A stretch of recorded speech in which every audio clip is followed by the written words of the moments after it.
Ninatambua kila mwaka tunao na maafisa wakaguzi na askari polisi wanawake ambao wanahudhuria mkutano wa kimataifa wa Umoja wa Polisi Wanawake Duniani, yaani International Association of Women Police, kwa kifupi IWA.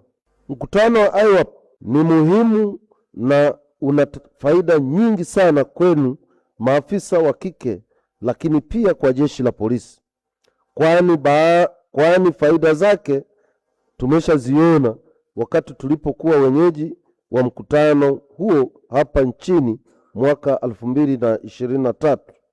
Katika mkutano huu hutolewa mada mbalimbali zinazosaidia kuwajengea uwezo askari wetu kwenye maeneo mbalimbali ya kimkakati na uwepo wa fursa za uongozi kwa maafisa kwenye shirikisho hilo. Nichukue fursa hii kumpongeza Senior Assistant Commissioner wa Polisi Daktari Deborah Magirigimba ambaye amekuwa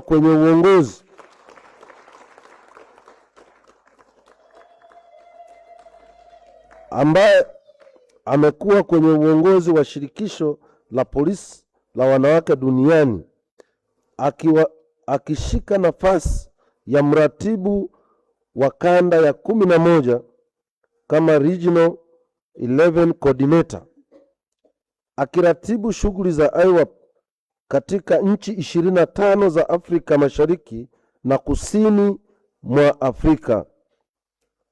Nafasi hii ni heshima kubwa kwa jeshi la polisi na Tanzania kwa ujumla.